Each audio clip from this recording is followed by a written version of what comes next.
Uh, Ladies, gentlemen, gamers! Welcome back.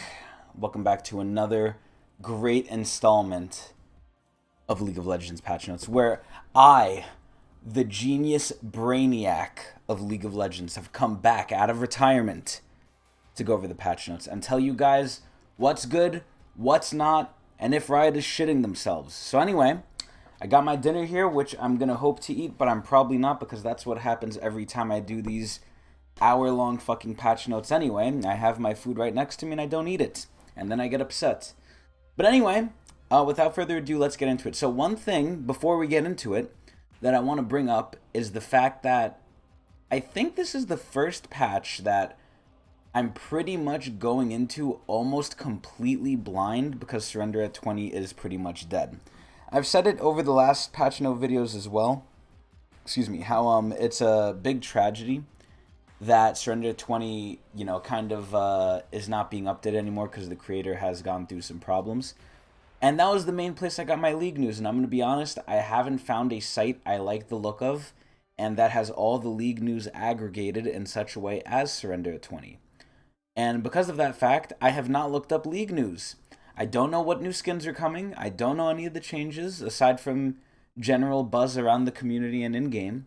But now that the pass has finally run out, I'm not playing League anymore until a new pass comes out.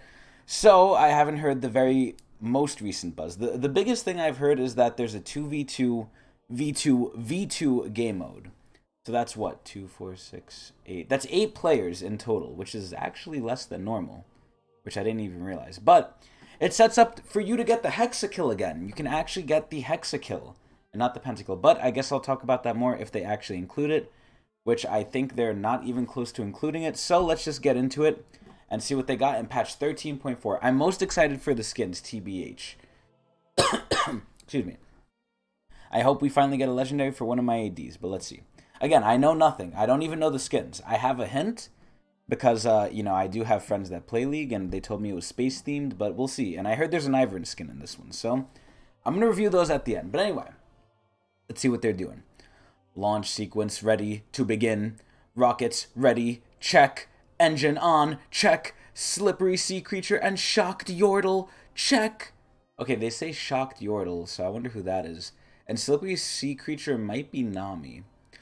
Or Fizz. It might be Fizz too. Patch 13.4 is a go. Liftoff. Alright. We've got a doozy of patch for you this week with 28 balance adjustments. Holy fucking Jesus. In this patch, all of the support gold income items get fine-tuned. I hope they get buffed. Clear speed time is being slowed down a tad. Jungle's getting nerfed. Maokai gets power trimmed. Maokai's getting smacked. Thresh is getting hooked on a new skill level order. Oh. And Vhagar, our favorite short king, much like me, gets some range increases on his abilities. Holy fucking shit. What? In other news, we're introducing the mute self and deafen functions, party chat, and finally increasing the amount of LP gained per win. Oh, thank the fucking good lord. We're going to talk about that. But anyway, be careful, and the amount you lose is increased as well. Oh, even better. Okay, cool. Alright. So I'm not going to look at the skins. I'm actually going to ignore them. Yeah, okay, I saw Astronaut, so it's Astro. Fuck. And I saw it was for Fizz. I spoiled myself. Shit. Okay, but I was on the money. I was right. We are getting an Astro Fizz skin, which is pretty cool. The Astro skin line, the last update that they had with, I believe it was Gnar, Maokai, and I forgot who else, but the last batch of Astro skins were actually fucking impeccable, and I love them, and they made me come. But anyway. What are they doing to Ahri? So they just gave Ahri a VSU, and I imagine because not a VSU, an ASU. They updated her art and shit. So I imagine since they gave her an ASU, she's still Ahri, like they didn't change numbers around, so she's probably still shit. So I really hope they're buffing her damage, but let's see. Excuse me, I still got COVID cough. While she saw a lot of time in the spotlight last season, Ahri disappeared when her mains needed her most, partly because of the nerfs she saw going into Worlds. Even after one buff, she's still having a hard time keeping up with her competition, struggling to find positive trades or use her Spirit Rush aggressively. We're slightly increasing her base durability so she has an easier time in lane before roaming like the free fox she is. So they're increasing her health, her base armor, and the cooldown on R is going down by 10 seconds. The most valuable thing here is pretty much everything because everything is equally not that good here, but R is slightly better. And, you know, Riot's way of balancing is buff it in small ways multiple times until it's eventually OP and people don't realize it. I don't like that. I honestly don't like that. I like feeling the big, massive changes where, like, they do massive, not just, you know, plus 5 AD or plus 10 AD changes, right? Or, like, you know, 10 base damage. I like big changes that you can actually feel. I don't think anyone aside from the Ari mains will feel this. It is a buff, but it's like Wiener. So I'm going to classify this under Riot's normal Wiener buffs. Alistar. Okay, so they're touching supports. Well, they're already touching their gold, so let's see what they do to them. I think Alistar is pretty good, but tank supports in general aren't doing too hot, so I hope to see a buff. Let's see. Despite our best intentions, Alistar lost out last patch. Turns out his teamfight healing is pretty important. For those of you who are fans of Wizard Cow, he doesn't appear to be very good as a mage, and we're not intending for that to be the case anytime soon. Thank freaking goodness. That's ridiculous. Oh, hold up. What do we have here? Oh, thank you. Alright, well, I just got a fruit drop. Look at that. Anyway, back to business. So yeah, they don't want AP Alistar, thank the fucking lord. I don't know what they were doing with Alistar last patch. They, like, buffed his AP ratios for some reason, and I kind of questioned that. They buffed other people's AP ratios, too, and I really didn't understand why. But, yeah, it turns out they were dumb and they didn't know what they were doing, and even they're questioning what the fuck they were doing, because the only thing that does is going to incentivize people to build AP Alistar. I think I remember the time when AP Alistar top was a thing, and it was pretty fucking fun. It was either AP or AD, but it was damage Alistar. It was not that bad, honestly. It's a shame that we don't have it anymore, because I feel like damage Alistar is actually really fun. But anyway, the olden days. These AP ratio buffs are simply to make stat shards and other sources of ability power feel good, so aka Baron. So what are they doing? The healing is going up from maximum health from 6 to 7. That's pretty good, but again, it's a Wiener buff. But it's approximately equal to pre-patch from last time, so that's cool. They're reverting their nerf while still keeping the buff, so that's nice. The Q is going even higher in scaling. Okay, so maybe we will see AP Alistar troll. Holy shit, just like AP Twitch. Jesus Christ. Alright, and the headbutt is going up to 100% scaling. Holy fucking moly. We're gonna see AP Alistar. We are going to see AP Alistar. I will be surprised if someone does not make an EXE video of it. But this is fucking stupid. This is not what I want. These are dumb changes, but still cool. Dumb but cool, but not what we need. Alright, Amumu, what do we think of the sad little boy? Who's very similar to me, except I'm a sad little man. Because I have work. Excuse me. I know they nerfed Amumu, so I probably think they nerfed him too hard, because Amumu's a very linear character.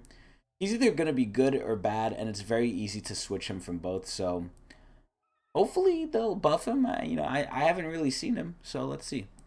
Amumu is an incredibly strong jungler, specifically in lower skill levels.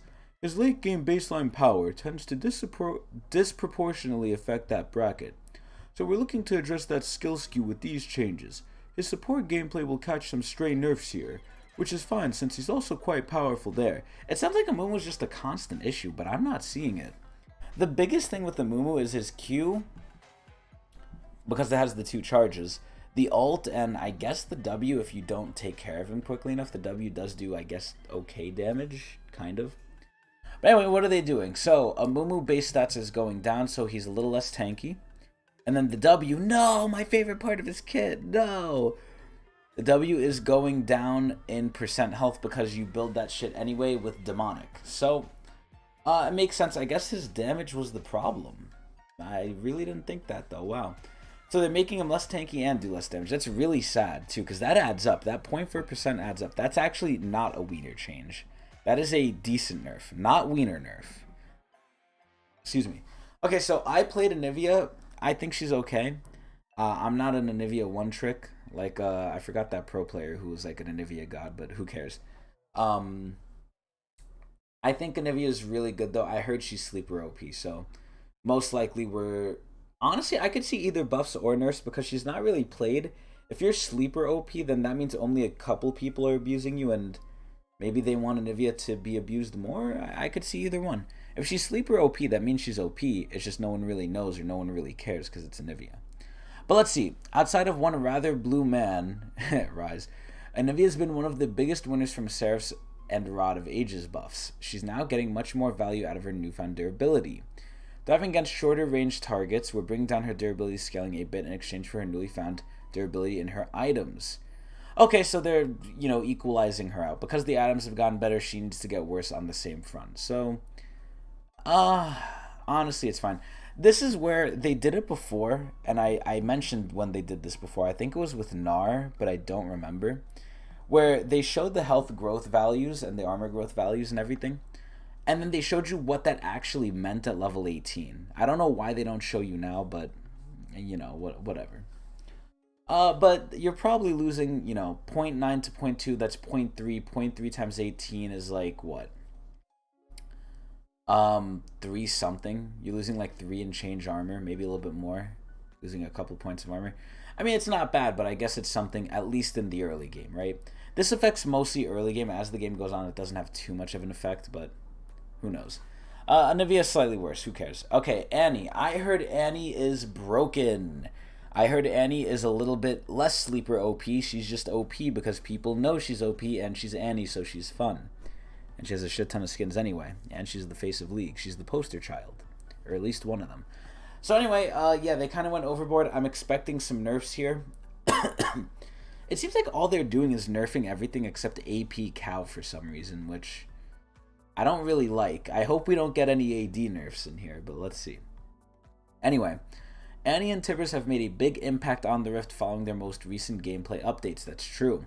While we believe Annie deserves to be effective, yeah, I hope so, she's overperforming relative to her peers in both mid and support. Oh, lovely. And could do with a little less power. We are aiming to bring down her base health pool to give opportunities early counterplay. Or opponent, sorry.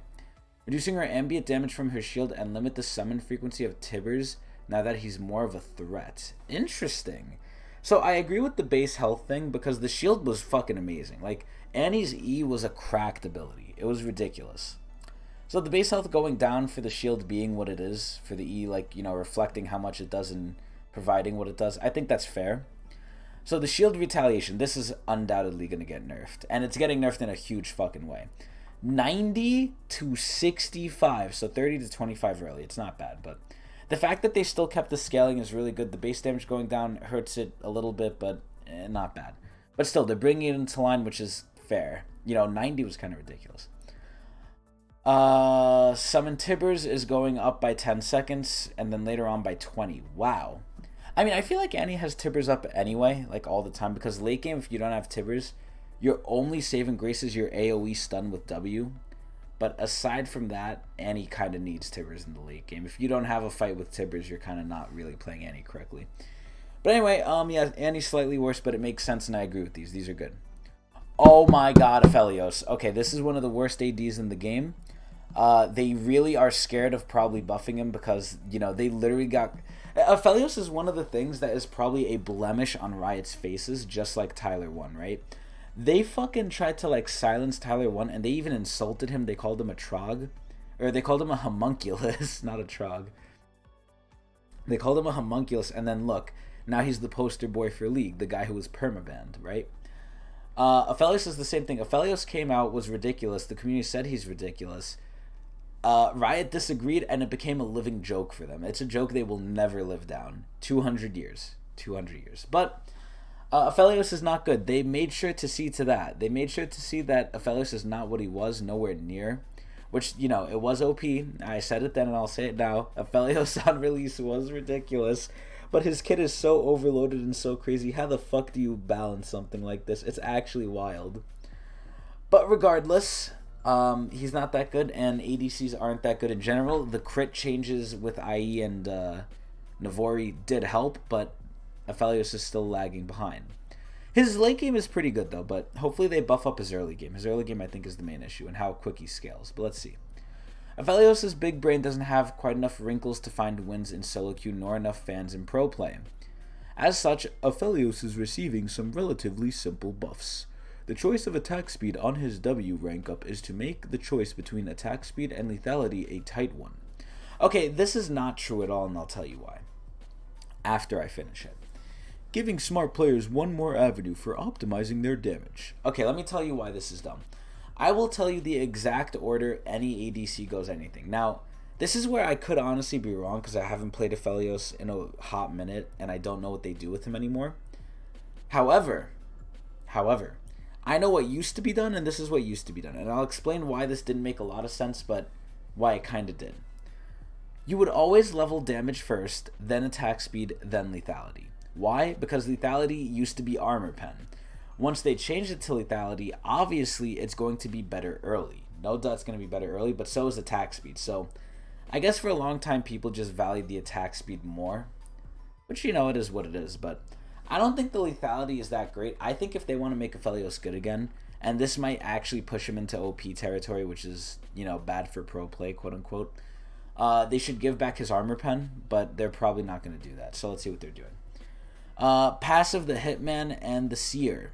So the bonus attack speed is going up. You know, early game doesn't really matter, so it's up to late game where it's 9 to 54. So this is where I don't know the lethality numbers. So I can't say if this is a reasonable buff to take this above lethality, but a buff is a buff. I mean, you know, I don't necessarily think having a little bit more attack speed early is going to help really solve Aphelios' problems. But this is probably one of the few, hopefully, more buffs that are going to come out for him. And, you know, it's a step in the right direction. This is pretty good. Azir. What do I think of Azir? Are we still on the A's? Holy fucking shit, we're still on the A's. Yeah, this is going to be a meaty one. Holy shit. Okay, what do I think of Azir? I think Azir is not that good, although I have been seeing him in pro play in the little pro games I've been catching, so maybe he is good and I just suck at him, because I played him recently and I was like, he still feels like Azir. And I don't even know what you build on him anymore, but maybe he got buffed by all the Seraphs and Rod changes. I don't even know if he uses those, but who knows. Anyway, after Kassadin and Ryze received nerfs earlier this year, Azir has become the go-to mid laner in pro play. Imagine that. I'm going to describe something really good after this, by the way. This is going to be precedented by another idea. Which is the throne the Emperor has resided upon comfortably for years. These changes are meant to lower his oppressive early lane pressure, yeah, what the fuck, and give him compensation that likely results in overall buffs in the hands of non-pros. Okay, first of all, this is what I hate that they do, right? This is exactly what happened in the bot lane recently with Ezreal. So here's what happens. Okay, you have things that are good, you have things that are borderline OP. You nerf them. Something that wasn't OP is now the next best thing, even though it wasn't OP to begin with. Now you nerf that too. When the fuck are we gonna have fun? Like, I don't fucking get it. This is so stupid. This is what happened in bot lane. ADCs were a little ridiculous, some of them. Those ridiculous ones got nerfed. Lucian. And then, you know, who was the best ADC left? It's not that there was any good ADCs, it's just the best one left was Ezreal. And he wasn't OP. Granted, they didn't nerf Ezreal, they just buffed IE and, you know, changed the whole way you play bot lane around in terms of when you can build crit. But this is what they're doing here with mid, and I don't like it. I don't like when they do this because it feels like, okay, you know, the bad people are coming down now, everyone has to go down with them. And by bad people, I mean the people who are too good. But anyway, let's see how bad these are. Base mana 480 to 380. That actually sucks a lot because you are going to be able to not spam abilities early. And I feel like Azir already had somewhat mana issues early if you spammed him anyway. So this is going to hurt. Holy shit. I mean, you're getting the mana back later, but I don't think that matters. So anyway, Soldier recharge time. Ooh, ooh, ooh, ooh, ooh, ooh, ooh, ooh, ooh, ooh. The recharge time is going from 9 to 10 seconds, but it's still the same later. Honestly, this is not too bad because 1 second early is fine. The soldiers should be a sort of a commitment early. It's really good that late game they didn't really change it because if you change it late game, I think you're over nerfing Azir. But if they think his early is the problem and they're just increasing it by 1 second, honestly, I'll fucking take it. You know, I'll fucking take it. It's not too bad. So the E, Shifting Sands, the damage on this is going up in base damage and in scaling. See, this is what I don't like, right? You're almost never going to use your E for an engage unless you're doing like, you know, a flash ult play or something, or you're in competitive, but your E should not be incentivized to do damage. I mean, if it is, that's kind of weird. I feel like it's mostly just you hold it as an escape ability or an engage. But you know, maybe now it's just going to be so ridiculous because this is not a small buff, right? It is only towards late game damage. You know, 40 to 55 is not bad, but the base damage 180 to 220, that's also not bad. I think this still will help in niche scenarios, and maybe it'll make Azir more aggressive, but I don't know. Maybe we'll see. So anyway, the ult is getting buffed. Oh my god, by a similar amount to these. So these are not wiener buffs. These are good buffs. These are not wiener class. Honestly, 475 to 600 with another 15% scaling on top of it. Damn. So they don't want Azir to do anything early, but later on, oh boy, he's gonna be fucking bird shitting on people. Not bad. Not bad. All right, next up we got Cho'Gath. What do I think of Cho'Gath? I think Cho'Gath was a little ridiculous, and then I believe he got nerfed because, you know, Heartsteel fiasco and everything. He probably abuses that really, really well. And I haven't seen him since, so I hope they buff him. Maybe he's getting a skin, who knows? Because I don't know why else they would be buffing him here. Anyway, Cho'Gath is a champion that has fallen behind in the meta due to his lackluster late game presence, where his damage falls off significantly. Which is ironic too, because your ult is supposed to have scaled at that point. And his mana costs make it hard for him to stay out on the map after a single fight. I don't believe that's true at all. I don't know if they mean in lane, but late game I feel like his mana costs don't really affect him that badly. These changes are aimed at relieving some of these issues, and making Cho feel better to play. Yeah, I don't know what they're saying about the mana thing, because in lane you gain mana from your passive anyway. And then in teamfights late game, it's only like, you know, the teamfight's only going to last like 30 seconds to a minute. I don't think you're going to blow through your whole mana like that, but, you know, whatever. Buffs are buffs, even though I think they might be in the wrong place coming up. So let's see. Armor growth is going up. Again, this is 0.3. 0.3 times 20 is like 6 armor, so this is a little under 6 probably. Because there's 18 levels. You know, it's not 20, it's 18. But 0.3 times 10 is 3. 0.3 times 20 is, you know, 6. But it's 18, so subtract 2. So that's actually, if I'm doing quick maths, that's 5.4. So you're getting 5.4 armor out of this late game. So, actually, are you? Because it's going up to 5. I don't know, but either way, you're getting 4 armor. I'm not good at math. I have work. My brain is fried. Anyway, the Q is going down in mana by 10. Excuse me. They're buffing the base damage of the Q, though. Holy shit, that's pretty good. And then the mana cost is going down by 20 for W. W is way more consistent to hit.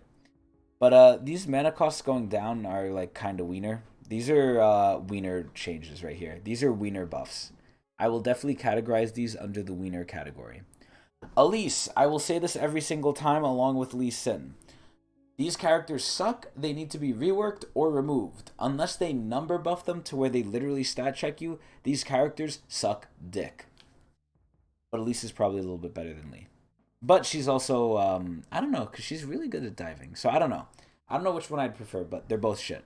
Anyway. Elise has been lethal recently, and between her clear speed and potent first blood threat, which is her only threat, she's becoming the queen of the jungle instead of the queen of the spiders. We're reducing some base damage on her Q to curb her first blood potential, and tapping down spiderling damage to slow her clear a tad. So she isn't head and thorax above the competition. That's fucking nasty. So the Q is going down to, oh my god, 210 to 180, and then that's it. Okay, that's not bad. I guess 10 damage early, a little bit more later. I mean, it still seems pretty much the same, just, you know, 10 less damage, which, what's 10 less damage, right? And then the spiderling damage is going down to 8. Now, this is where it matters because the spiderlings attack so many times that this is going to add up, so I would still put these in the wiener category. We got another wiener nerf. Alright, J4. I believe they Omega buffed J4 last time, but I don't remember what specifically they did. All I remember was they buffed him. So I haven't really seen him. Again, I haven't really played League too much, but I'm assuming he's going to get buffed again, maybe, hopefully. Last patch, we gave Jarvan a shiny new AD ratio, which did wonders for his W. Unfortunately, also pushed him into the top tier of junglers. That's insane. I haven't seen him. While we like his shield having some real power, we're rolling back a bit of the buff, so he's a little bit less durable. So the cooldown is going from 8 to 9, which is fine, and then the shield strength is going from 80 to 70% bonus AD. That's fine as well. Wiener nerfs. Wiener nerfs. Alright, Jax. I think Jax is a little ridiculous. I don't know what it is, right? I don't know if, like, you build him AP, you build him hybrid now with his new scalings, but I've seen AD Jaxes honestly do just fine. So the fact that AD Jax can do just fine, and even a little bit more than fine if I'm being honest, you know, that's pretty good. I think if anything, we're going to see nerfs to him, which is a little sad because I don't really like his AP builds, but you know, change is good in Riot's eyes. Jax is intended to be a late game monster. Yes, he is, but his recent update made him a bit too strong during his laning phase. Yeah, I would definitely agree. Especially once he gets a point into his new ultimate, where hitting his early game with a small nerf and leaving his powerful late game intact. We're adjusting his E so it's more rewarding. Interesting. So his health is going down, Wiener nerf. Health growth is going up by 1. Okay. Okay, now what does E do? Dodging attacks now increases the entire damage of the spell, no longer just the base damage. I always thought that was really weird. So basically, it is getting nerfed with AP ratios, thank the fucking good lord. And it is now getting buffed if you dodge more attacks to do even more damage. Holy shit. Wow. Wow.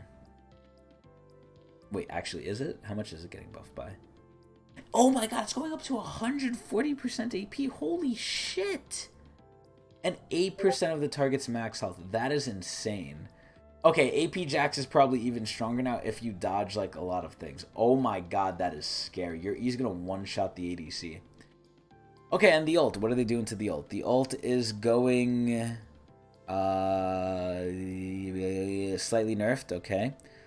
On hit damage, at least, which is sad because that's the part I like the most.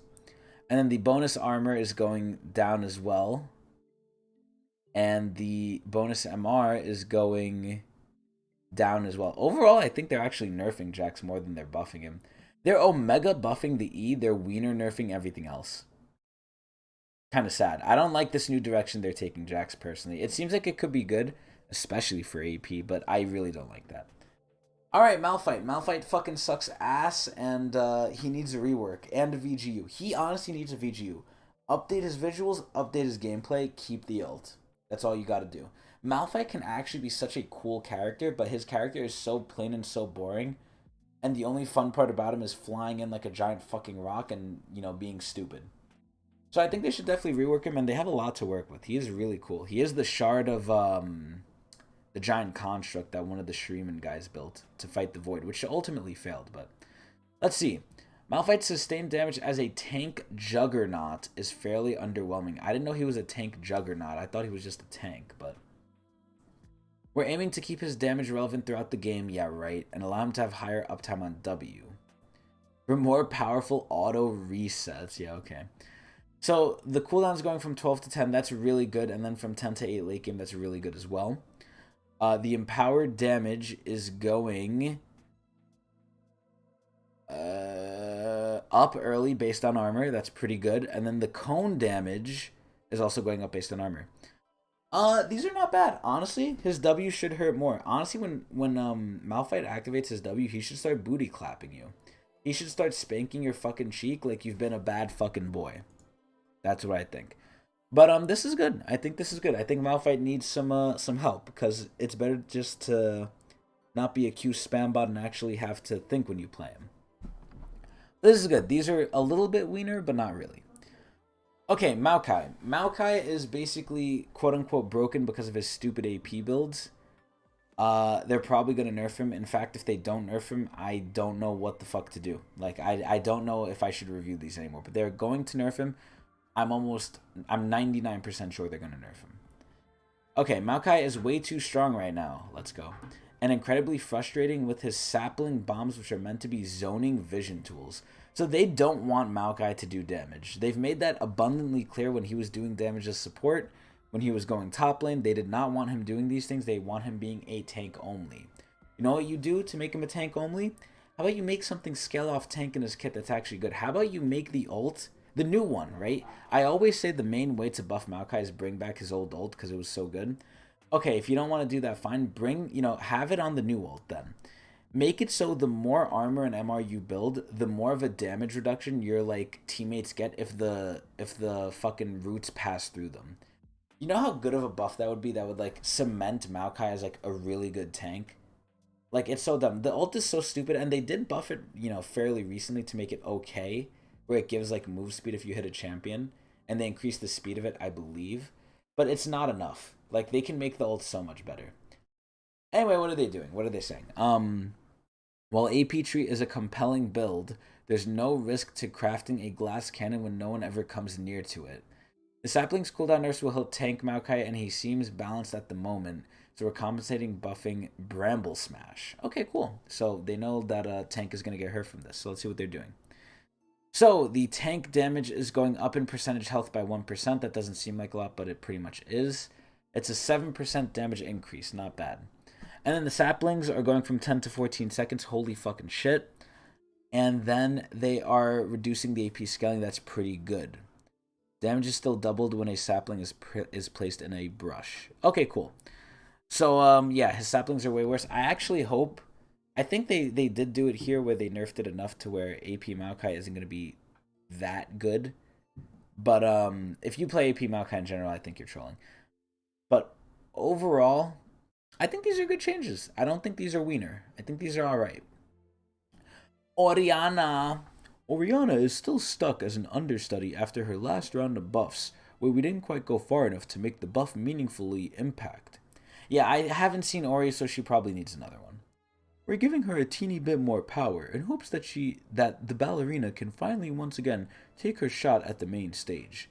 See, this is scary because if you make Orianna too good, she's really fucking good. So the base armor is going up by 3. I didn't know her base armor was 17, but it going to 20 is pretty good.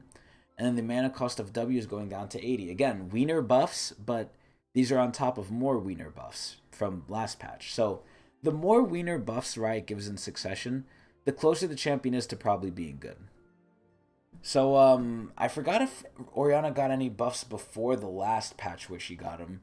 So we'll just count this as round 2 of her getting wiener buffs. So I think after 3 rounds of wiener buffs, the champion has to be good. If the champion's still not good, then, Riot Games 200 years. But anyway, these are alright. They're wiener buffs, though. So, same old, same old. Riven! What do I think of Riven? Back in the day, Riven used to be a plague on humanity and on ADCs. So, me doublefold. Now I don't really see Riven at all. I know Boxbox still plays Riven and he still goes kind of crazy, but I have not seen a Riven in a long time, and that's because there's just so many ridiculous top laners that go crazy and stupid and don't require as much of a high skill cap as her. It's like, why would you play Riven when you could do something easier and still do, like, pretty good? That's my whole thinking about it. I think that they should make Riven one of the hardest skill cap champions, next to maybe, like, Fiora and, I don't know if I want to say Irelia, but, along those lines, similar to Fiora, where, like, if you're good at this character, you should fucking just beat the shit out of people. But I'm not sure if I like that. But, I feel like she should have her niche. She kind of lost her niche. Back in the day, we thought Riven was OP, right? Wow, she has 3 dashes on her Q, which can, like, go over a wall. She has an E dash that's always up that gives her a shield. This character is so mobile and so OP. And now the game's filled with mobility, so it doesn't even fucking matter. Excuse me. So anyway, I hope they buff her. I don't know, though. Riven is intended to be a very high mastery champion, and we don't think her current state is supporting a type of play that allows her to masterfully snowball her lead into wins. We're getting rid of her atypical passive scaling to make it more early skewed and less spiky, while letting her passive do a little extra damage to towers so she can be a more powerful side lane threat. Okay, this is pretty good because the whole Riven fantasy, right, is twofold. There's 2 things to it. Number 1, you're gonna 1v1 the enemy and like skillfully outplay them, even though your character's overloaded. And number two, you're gonna 1v5 box the enemy and like just pentakill them because you're Riven and they all have to come to you. So how do you do that? Split push, right? Because the enemy knows, unless it's like a Fiora or something, right? They can't 1v1 you, so they're gonna bring friends. And the whole like, again, fantasy of Riven is I'm gonna like 1v5 you guys and outskill you. It's like the top lane Vayne. It's like it's the same ego. So what are they doing? So the passive is going from 30 to 60, but it's more clean. Now scales linearly, gaining 1.75 bonus AD per level. So instead of gaining a buff at level 6, you're now just getting it every level, which is technically a buff. It's a wiener buff, but it's a buff. So Timber, Runic Blade bonus damage is now applied to towers, but only deals 50%. That's not bad. Riven's passive stacks are now shown as a resource bar. I don't know why it wasn't like that before, but that's pretty cool. So honestly, not bad. Riven is just getting... I would honestly take this as quality of life. The only buff here is the fact that it does more damage to towers, but the other things of it getting 1.75 bonus AD per level, you're basically having almost the same thing of what you had before. You're just getting it in increments instead of all at once at 6. So it is better, but it's in the realm of wiener, and you know the tower one is definitely a buff, but overall this is kind of just wiener quality of life. Samira. I don't think Samira is that good. I think she used to be good, and then they nerfed her, and then they buffed her a little bit. But overall, I think Samira is very easily stoppable, and in a meta where we don't have a lot of tank support engages, I don't think she's that good. I think Samira can be extremely good if paired with a tank, but I'm telling you, Samira is not what she used to be. She doesn't feel as strong anymore. I've played a lot of Samira, and I can feel it. I don't know what it is. I guess it's the durability update and everything, but Samira just doesn't feel the same. Her ult used to be able to, like, you know, heal her in the team fights because it was so good with lifesteal. It doesn't do that anymore.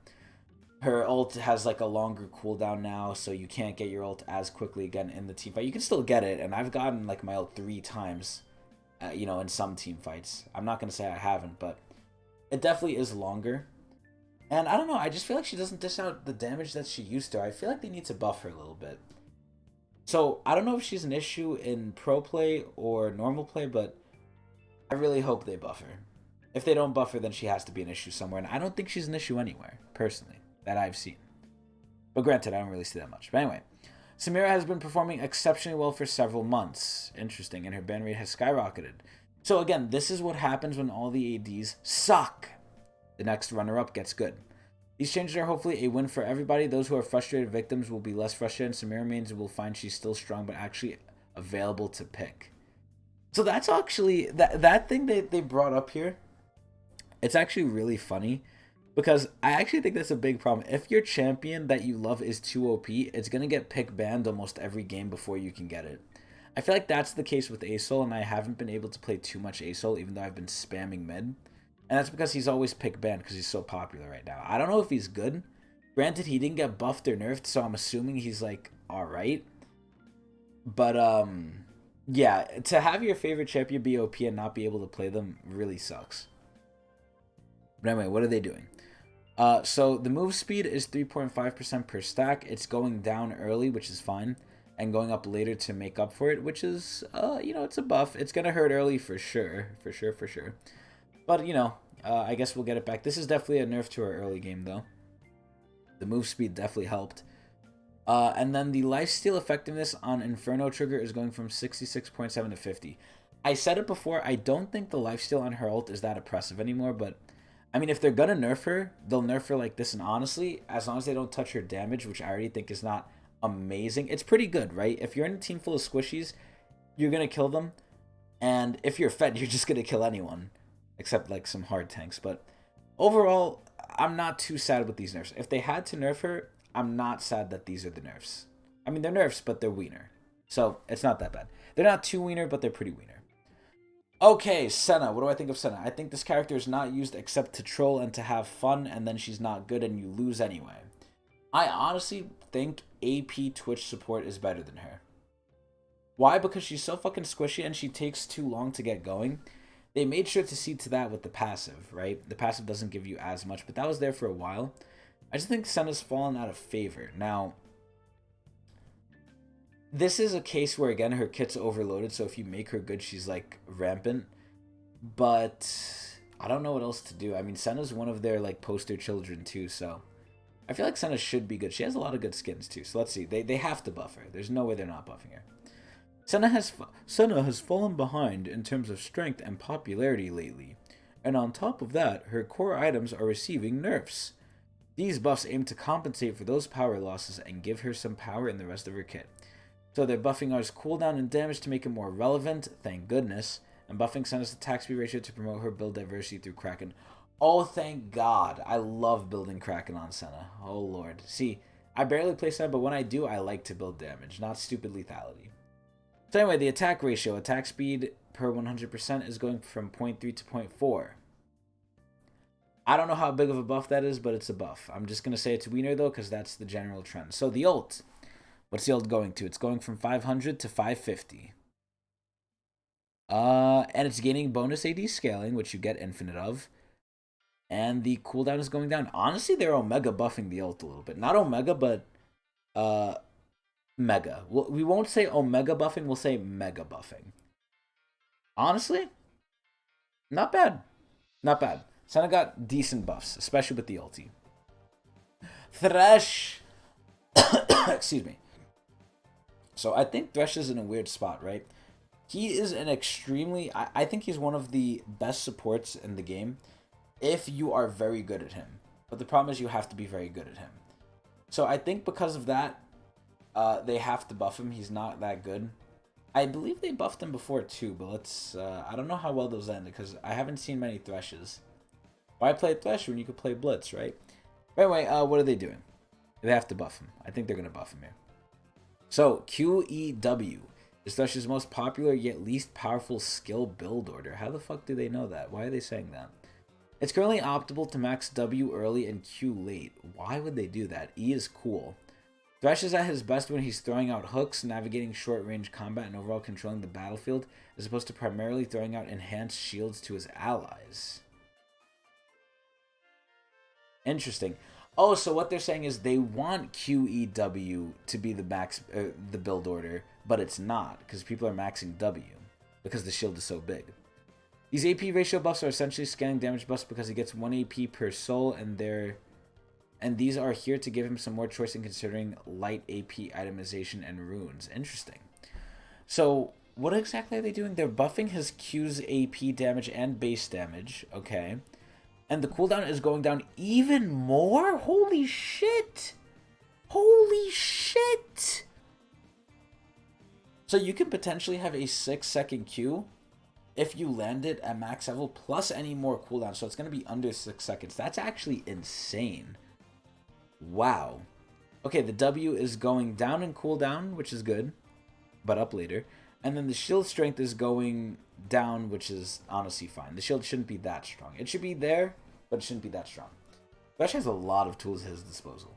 Okay, and then the E is going up in AP, so again, this is going to help him slightly, you know, Baron and, as they said, light AP itemization. Honestly, the Q is probably the Giga buffed thing here. Everything else is sort of wiener, but it is what it is, so Thresh is better. Cool. Udyr, the character I hate. I actually think they ruined, in my eyes, Udyr's VGU.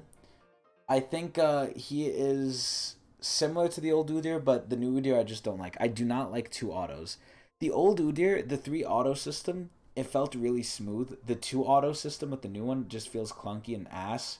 And it honestly just feels like Tiger's not the same, the dot's not there, and you're just going to go Phoenix anyway, so what the fuck is the point? So, I don't know. I do not like I like old Udyr more than new Udyr, so, is what it is. But they probably over-nerfed him because I don't see him at all, and they spent a lot of time on him, so they probably want him played. So, they're probably going to buff him. Let's see what they do. Since Udyr's VG, we've spent quite a few patches working on the power balance between each of his stances, as well as his overall power, aka of the Phoenix. As a result, his win rates for different stances have fluctuated greatly, but his overall win rate has been relatively stable. Now that we're more happy about how each stance expresses power, Wildling Claw for attack speed AD heavy DPS build, and Wingborn Storm for utility, I don't know how that's utility, but okay. I guess the slow. We're taking a bigger swing at Udyr's total power level, which has been cut above the other jungles. So they're nerfing him. So he's a little less healthy, a little less tanky, and his on hit is going down. Interesting. I didn't think that was that powerful on him. And then his R slow is going down. I think Udyr fucking sucks. Fuck Udyr. Vhagar, the tiny master of evil. Oh my god. Oh my god. This is a day to behold right here, ladies and gentlemen. Vhagar getting changes. You know what's so ironic? The Nahida theme is playing right now when we got to Vhagar. But yeah, I never thought I'd see the day where they buff Vhagar, and we already know what they're doing because they said it, so I'm very excited.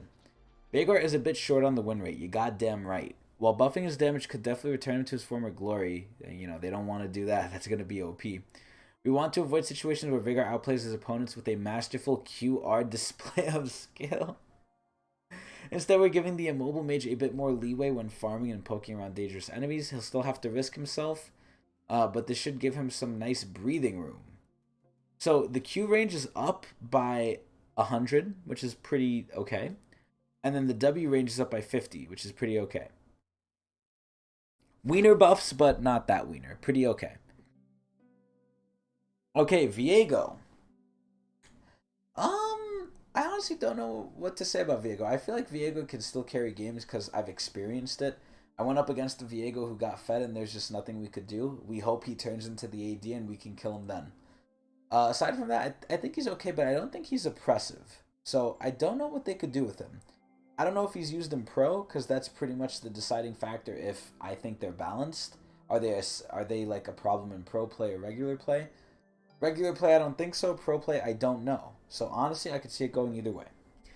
We're buffing Viego because he's the king.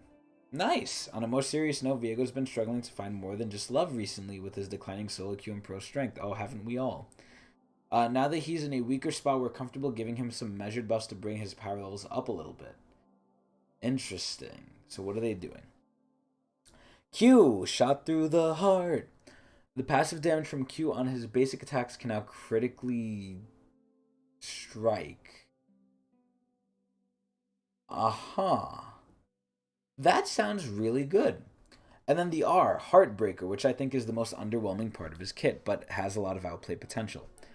The damage is going up per 100 bonus AD, so that's not bad. It's more of an execute, which is good. I think Viego's ult was mainly just for mobility and absorbing souls or just closing the gap on an already dead person. You're just waiting to get your stun up to kill, but you have your ult up anyway, so you might as well kill him with that. It's a very good thing to use if you want to turn into them instantly too, so it's very beneficial in that way. But I never took it as okay, I'm gonna do damage with this. It's okay, I'm gonna end things with this, but not in the way of executing them, the way of they're dead anyway. So let me just use this, right? Let me speed it up. So them giving it a little bit more damage is not bad. I think it's not bad. But these are wiener. I don't know how good the Q thing is. I don't remember the numbers of the passive damage. I believe it's current health though, so it could be really good. But I guess we'll see. I don't really know what the build for Viego is. I don't think it's crit though. I mean, it probably is still Ruined King. Or, not Ruined King, Divine Sunder. But maybe this might change it. Who knows? Overall, wiener buffs. I'm just going to call this wiener. Okay, and we're finally done with the champions. Holy fucking shit, this is going to take forever. Fuck.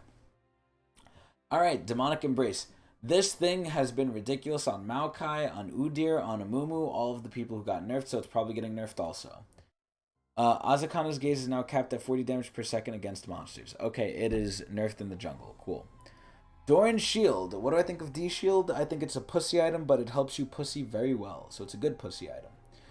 Doran's Shield is a very strong early game purchase for both tanks and fighters that make a lot of champions feel less punishable. The nerf aims to lower the passive healing without discouraging interaction based on healing. Okay, so instead of 6 health per 5 seconds, it's 4 health per 5 seconds. So what does that essentially do? I don't know what the math is on this, and I'm too tired from my day of soul-sucking work to really count it, but I'm going to call this a wiener nerf, so cool. Alright, support item adjustments. Here's the important part that I want to see. Since the durability update, range supports have reigned supreme and melee supports have had to rely much more on finding early lane kills, as it should be. Our goal with these changes is to even out the power of the two classes. By more closely syncing, the item supports get the time supports get their ward upgrades and improving the balance of health regen and spell spamming. So what are they doing? Relic Shield, you're healthier. Targon's Buckler, you're healthier. Spectral Sickle, slightly worse. Okay, so they're just nerfing the range down. Okay, cool. Yeah, bonus mana for range is worse too. Very good. Frostfang, same shit still. Shoulder guards and rune seal. Okay, so I think these are still wiener buffs, but the fact that they nerfed the range support stuff too, maybe that might bring it to not so wiener, but it looks wiener at the face level. Okay, magical footwear. What do I think of magical footwear? I pretty much think they nerfed this thing into the ground by making you get it at 12 minutes. There's a lot of times where if I get this rune, I try and buy boots beforehand, and I just can't get them because I have to wait till, whatever time I actually get them from the rune. And it's kind of annoying because you used to get them a lot earlier, and games don't last that long. Excuse me. So, I don't like how they're pushing it back and back when games are quicker and quicker, but it is what it is. They should buff this. Pro players are sometimes going magical footwear and selling the boots when they get them to use the gold to accelerate their mythic item purchases. Oh, leave it to those silly professionals. This circumvents the original intent of the item to grant you boots. Oh, really? It wasn't used to sell for shit, huh? So we want to bring down the power level of this particular strategy. So how do you do that? You just nerf the gold it gives if you sell it. Magical footwear will now only sell for 30% of the value of boots, 90 gold. Normal boots and tier 2 boots sell value is still unchanged. Okay, cool. They nerfed it in the exact way it needed to be nerfed. How rare is that? Treasure Hunter. What do I think of Treasure Hunter? I think this rune fucking sucks. I never go this shit. I think this shit sucks ass. I think the fact that you can only get it once kind of blows dick, because it just becomes a useless rune afterward, and I feel like the gold doesn't really matter that it gives you. Because by the time you're getting the Treasure Hunter stacks, you're already team fighting, right? And that amount of gold, I mean, yeah, any extra helps, but I feel like the amount is just not that good. So let's see what they're doing. Treasure Hunter is far and away one of the best runes to pick up in your secondary rune tree for almost all champions. Okay, so I guess I was completely wrong, but this is what happens when you play AD, you're late game oriented. That's my excuse for this one, for getting this one wrong. It is currently contributing to a lot of early snowballing. Yep, there it is, early game. The main thing I hate. So we're taking away some of the gold that helped it become a top tier rune. So instead of getting 550 gold in total, you're now going to get 450 if you kill everyone on the enemy team. You get, honestly, now that it's mathed out, that's not bad. Holy shit, that's like 2 kills almost. Or like a shutdown. Not bad at all. That's pretty good. Alright, so jungle adjustments. Holy fucking shit. Shelly's range is fairly prohibitive for moving her into positions outside of the Baron Pit, so you can use to your advantage, where removing her soft reset state, where patience ends and she runs back and can be picked up by the enemy team. So now, on contested Shellys, you can disengage and not lose your objective instantly. Okay, so this is going to essentially lead to more cool fights around Herald. Not bad. So Rift Herald no longer has a soft reset state and will hard reset when his patience runs out, immediately running back to the original position. Wait, what? You can disengage and not lose your objective. Oh, okay, so basically what they're doing is it's more easily contestable, where if you stop the enemy from doing it, it does actually hard reset. Okay, but they increase the leash range. Okay, this is good. This is cool. This is just how they want the game sort of change. This is up to them. Like, oh, do they want things to be stolen as easily, or do they not? And for this one, they don't. So it's honestly just a flavor of the month sort of thing. Le Gromp. Lord Gromp is currently so durable, he's very hard to counter jungle. I mean, they don't like counter jungling anyway, so who knows? So the base health is going down. Cool. Sustain. Early sustain in the jungle could use a helping hand, so we're bringing it just a tad. Remember, this is multiplied by 2.25 based on missing HP. So now the base heal is going from 25 to 30, so you're a little bit healthier. Cool. Clear speed. I mean, they nerfed the Moonwoo's clear speed, so I don't know if they're going to nerf everyone's. Let's see. This is actually just, I don't have any opinions on these because I'm not a jungler. Excuse me.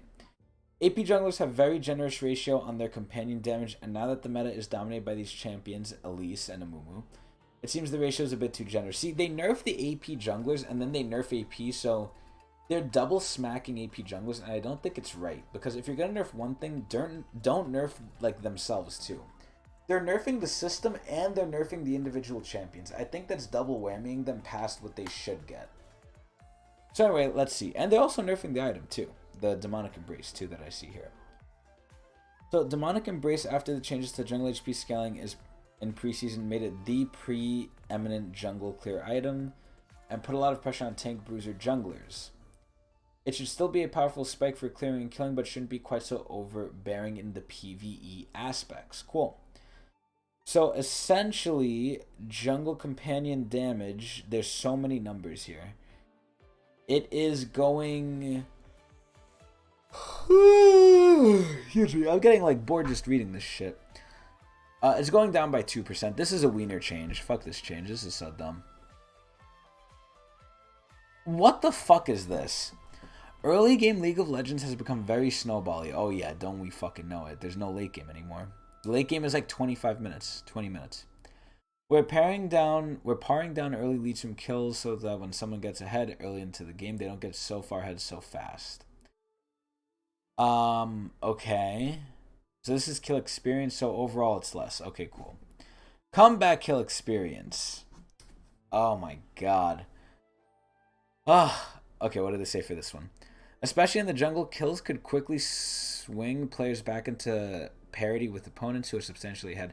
See, this is where Riot introduced this, but I don't think they really knew what they were doing, or at least they didn't fine-tune it. But to give them credit here, this is an extremely hard thing to fine-tune. You don't want a team getting stomped where they feel like they can never come back, but you don't want people to be stomping too often either. So it's like, where's the middle ground where like you give the losing side a little bit of a helping hand versus like the winning side can just end it out. It's a very hard thing to shift between, or like to find the middle ground of. I think this is like very hard to do. So what are they doing?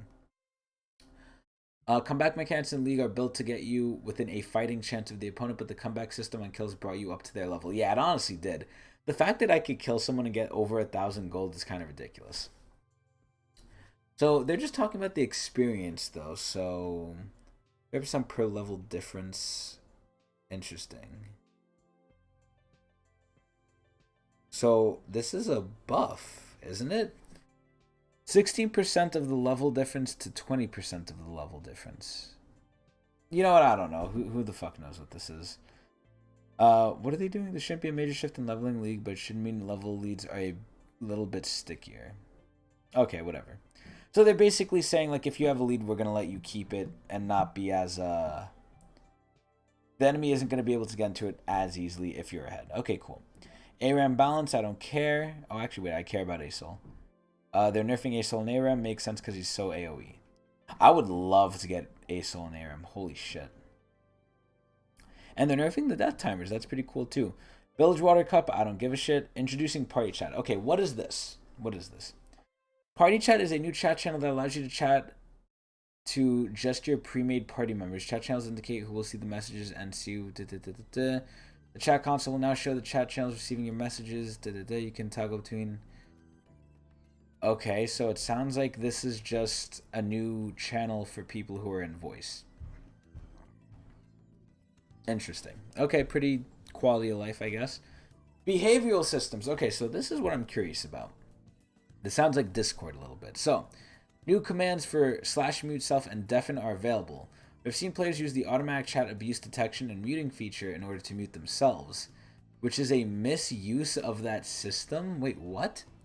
Given players do want to use this functionality, we are providing ways for players to mute themselves without needing to use inappropriate language to do so. Huh? Wait, why don't you just turn off chat at that point? Or I guess they make it so they can't type it all. Honestly, they're going like the Warpath like thing. Like, oh, I'm gonna like cut off my hand so I'm not even tempted to type. That's essentially what they're doing. It's like you're cutting out someone's tongue so they can't talk, but they could still listen. So, /mute self will prevent you from using the text chat as well as notify other players you have muted yourself. You can undo this by using /mute self again. /deafen will prevent you from using the text chat and prevent yourself from seeing chat from other players, as well as notify other players you have muted yourself. Interesting. So if you mute yourself or deafen yourself, other players will know. I mean, granted, I guess it's good to know because this is a game where communication is somewhat needed, but wow, that's funny. Like, yo, did this guy really just get his feelings hurt? He deafened? Wow, what a pussy. Like, I could see this being abused, but everything in League is going to get abused. Okay, cool. Alright, so refund tokens. I'm pretty sure this is just going to say they're getting rid of it. So in 13.1, we mentioned that refund tokens will be depreciated due to internal technical challenges with supporting an older refund system. After some reassessment of the situation and a focused effort from our team, we've identified a path forward to maintain the refund token system that has been present. We apologize for the mixed messages, but ultimately want to thank you for your feedback. We also won't be backtracking on the 3 refund tokens that we granted to each player at the beginning of the season. Okay, that's cool. As a quick refresher on the system, players will accumulate 1 refund token each year up to a total of 3 per account. The same eligibility rules will apply and can be found in more detail on the support website. That means the next token refresh will occur at the start of Season 14. Okay, cool, so they're not changing after all. Holy fucking Jesus, man. This is a long one. Competitive. Rank progression at the beginning of the season starts out strong, but as it progresses, it can be more difficult to see movement. Golly gee, don't I know. I was getting like in the 20s, now I'm getting plus like 15, 14, 13. Same with the minuses too when I lose. We want to make it easier to move both up and down in rank so that your rank journey is more eventful overall. Yeah, it doesn't feel like a fucking slog. Right now, moving your rank can feel like pushing a boulder up a hill. Yes, it can. I feel like the Greek guy who just endlessly pushes up the boulder. So our goal is that if you have a solid session, you'll get to see your rank increase. Ranked hasn't had large changes in a while now, so as usual, we're open to your feedback. If you want to learn more about the relationship between MMR and rank, check out this player support article. So LP win and loss amounts when your visible rank approximately matches your MMR is from 15 to 22. Oh my god, yes, yes, yes. Thank goodness. A duo in a match has more of an advantage over the solo players in the match than they should right now, so we're making a change which will result in them being put in games with higher skilled players on both sides. Yeah, right. Mostly on the enemy team, not on our team. We'll continue to monitor this and may nudge the value over the next few patches. Slightly increase the skill rating in matchmaking for duo players. Split point progression will now be shown on the ranked end of game progression screen. I don't know why it never was. See, that's a really, really good quality of life change I like wanted way back when. That's really good. But this is interesting. So you're actively like not really punished, but you sort of are punished for going duo. For duoing, you're going to get like harder games now. Wow, that's actually crazy. Mythic shop rotation, no one cares. Bug fixes, no one cares. Oh my god, we're going to get to the skins. We're going to get to the skins. Let me see them. Oh my god, there's so many bugs. Holy shit. Skin specific fixes? Holy fuck. ASOL. Okay, I need to read these actually. So there's a lot of bugs I noticed with ASOL. Let me see if they fix them here. Fixed a bug that caused Astroflight takeoff to stop the sky's descent shockwave. Okay, I never noticed that. Canceling Breath of Light plus Astral Flight with a move command now properly sets Breath of Light cooldown to 0. That's really good. So I noticed sometimes it would reset it, but other times it wouldn't. And I was like, what the fuck? Only Aurelion Sol's Breath of Light Astral Flight has 0 cooldown during flight. Sorry, Viego. Ha! Yo, so Viego could have done it too. Wow. Asol's execution health bar indicator should now show on champion clones. Okay. Singularity's damage over time will now be properly removed regardless of which dimension Mordekaiser's Death Realm the target is in. Wow. They make that sound like there's multiple dimensions, but there's only 2. There's Mord's and then there's the real one. Casting Astral Flight into an outer wall when right next to it will no longer permanently prevent the ability from being cast. That is insane. That is a crazy bug. That should have been hotfixed. Aurelion Sol's Breath of Light will no longer get stuck in a state where it is being cast while the button is no longer being held. That's insane. Dude, he has so many bugs. This is crazy. It's all with the Astral Flight and like the fucking fire too. I haven't seen anything with the E. The black hole is what I want to see because that thing, it should execute at certain times and it's not executing and it's getting fucking annoying. So what are they doing? While casting Astral Flight with a large amount of stardust towards the edge of the map, Aurelion Sol's flight path will no longer be at an incorrect angle. What the hell? See, how does some of these bugs happen? Breath of Night is no longer able to be spam tapped. I used to do this. I did this. I noticed this as well. Casting Breath of Light within 0.25 seconds of casting the ability now locks the ability for 1 second. That's fair. Updated Breath of Light below the line text to reflect Breath of Light lockout. Okay, cool. Casting Singularity, Falling Star, or Disguise the Sun outside of cast range during Astral Flight will now instead cast them at max range. That is really fucking good. Thank fucking God. Casting Singularity, Falling Star, or Disguise Descend within 200 units of cast range. Okay.